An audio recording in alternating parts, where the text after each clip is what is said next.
그날 밤 예루살렘은 조용했다. 6월절이 가까웠다. 도시 곳곳에 순례자들이 넘쳐났지만 내가 걷던 골목은 사람이 없었다. 좁은 돌길이었다. 양쪽으로 흙벽이 이어졌다. 발소리가 벽에 부딪혀 돌아왔다. 나는 그 소리를 들으며 걸었다. 대제사장의 집이 가까워졌다. 나는 멈추지 않았다. 며칠 전부터 생각하고 있었다. 그분은 변하지 않으실 것이다. 3년을 기다렸다. 3년을 따랐다. 그분이 왕이 되실 기회는 여러 번 있었다. 5,000명을 먹이신 날, 예루살렘에 입성하신 날, 나사로를 살리신 날, 온 유대가 들끓었다. 그러나 그분은 번번이 돌아서셨다. 나는 더 이상 기다릴 수 없었다. 그분을 대제사장들에게 넘기면 그분은 선택하셔야 할 것이다. 잡히거나 아니면 싸우거나. 그분의 힘을 내가 알고 있었다. 죽은 자도 살리신 분이 궁병들 앞에서 무너지실 리 없었다. 몰아붙이면 그분도 결국 손을 드실 것이다. 그것이 내 생각이었다. 지금 돌아보면 나는 그것을 믿고 싶었던 것 같다. 대제사장의 집 안으로 들어섰을 때 등불이 흔들렸다. 서기관들과 대제사장들이 나를 바라봤다. 낯선 눈빛들이었다. 의심과 기대가 섞인. 나는 그 자리에서 처음으로 내가 무엇을 하러 왔는지를 입 밖으로 말해야 했다. 목이 잠깐 막혔다.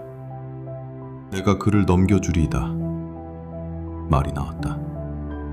생각보다 쉽게 나왔다. 밤하니 잠시 조용해졌다가 음성이 밀었다.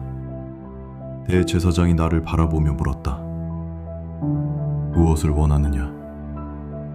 나는 대답하지 않았다. 대답할 필요가 없었다.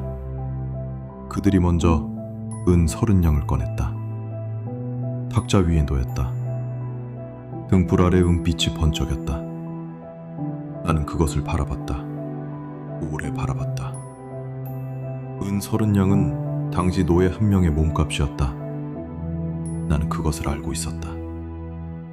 그분의 값으로 그들이 내민 것이 노예 한 명의 값이었다. 나는 그 자리에서 무언가 말했어야 했는지 모른다.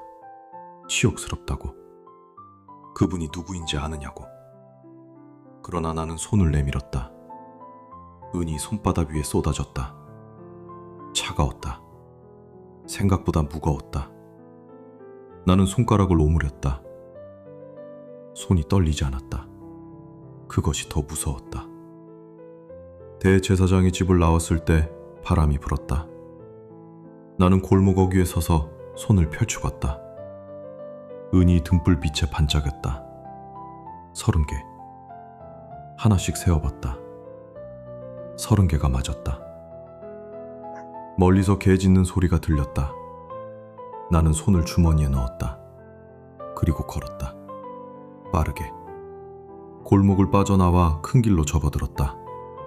순례자들이 오가고 있었다. 아무도 나를 보지 않았다. 나는 그들 사이를 걸으며 생각했다. 잘 될 것이다. 그분이 손을 드실 것이다. 그분의 힘을 내가 알고 있다. 이것으로 끝나지 않는다.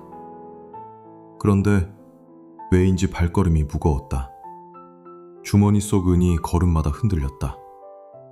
나는 그 무게를 느끼며 걸었다. 예루살렘의 밤이 깊어갔다. 6월절 전날 밤이었다. 어디선가 양 잡는 냄새가 났다. 나는 걷고 또 걸었다. 손이 떨리지 않았다는 것이 자꾸 마음에 걸렸다.